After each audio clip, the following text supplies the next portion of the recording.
and people today, ancestral strength, just like ever since we've been on this planet, I feel like, or I'll say specifically, ever since the Europeans started colonizing the planet and started colonizing specifically the Americas, North, Central, and South America, and the Africas, I see our strength lies in our spirit. Our spirit is never diminished, no matter how many generations they're beating, battering, and raping our physical bodies.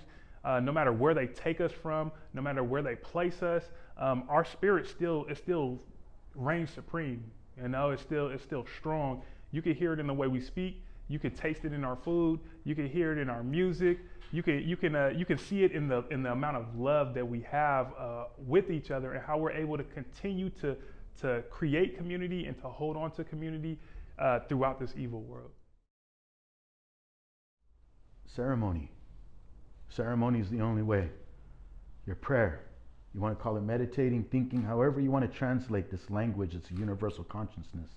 There's a remember of that memory, as I spoke in the beginning of the first question, is that ancestral memory. And understanding that the earth is the teaching.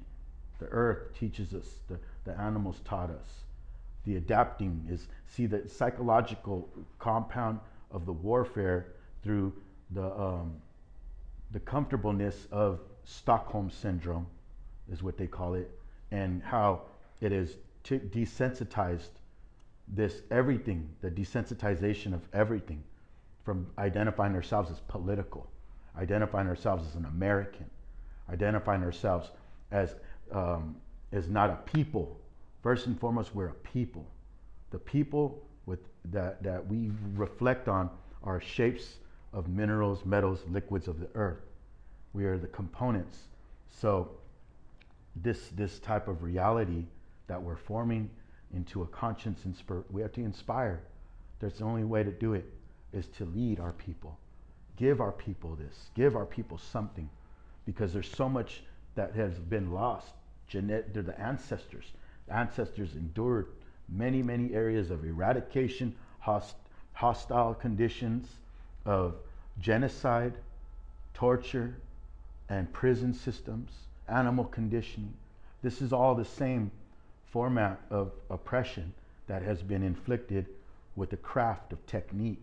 This is a technique that they formed to get us to break away from each other.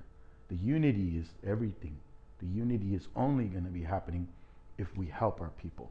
And I think that's where everything comes in with, of course, love. We don't kill and fight people as spiritual indigenous people in the rage of the hate of our oppressor. We do it to protect our people. We do it out of love. We protect because we love. And that's the complications of understanding.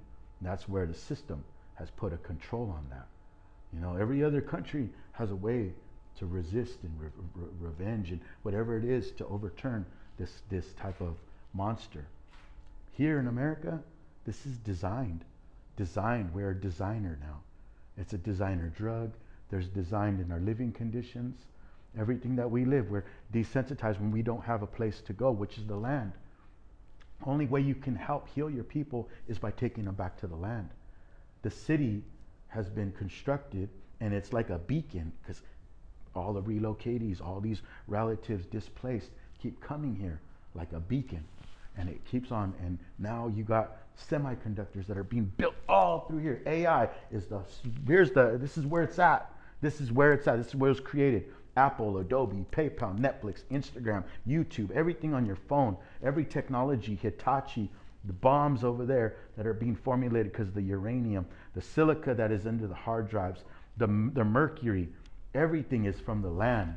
And they learned how to control us because they use these ingredients, alchemy. It's about the spell. And it's been a practice that came from the boats, off the boats, the contaminations of what their purpose was, and that's to consume, to eat like a parasite. And it's really complicated to explain this to our people because they're comfortable. I think in their resilience and their diligence to not buckle under the pressures that we face, I think in seeking to seeking to be creative. You know, creativity is an interesting dynamic, right? And I'm one that's somewhat technical. I mean, I like things to be in place. I like processes that I can duplicate and share. I'm an organizer, right? And that's what, in my mind, organization means. But I like it in the sense that it makes a way for creativity to come and say, you know, do it to where it captures the hearts and the minds of the people. Do it to where it is everlasting. You know, so to be a process-oriented or technical person does not mean that you don't want it to be creative. It means that to be creative is to be able to take that to its furthest level, the masses of the people.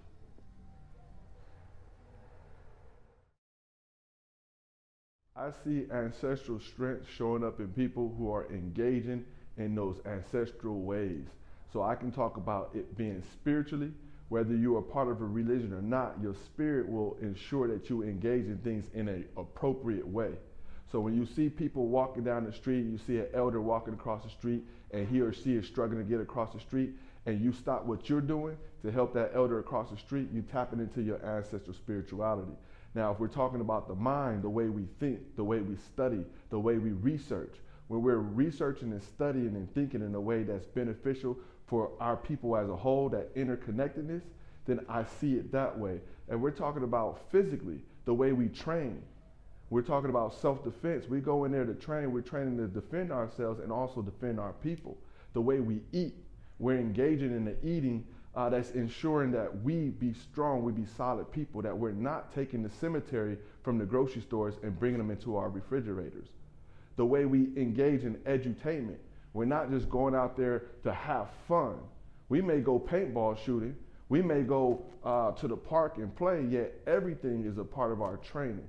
So I would say that the way we are supposed to be engaging spiritually, mentally, physically, and edutainment-wise, that's where I see it. I see ancestral strength showing up in people today, right now, right? I mean, look at us, all of us here. It was a gang of people, and we all did our little interviews and stuff. And you look back in the past, us meeting. I mean, if we were all to meet, you know, way back in the day, we'd probably get killed. So our ancestors worked hard for us to be able to sit here in this space and just talk, you know.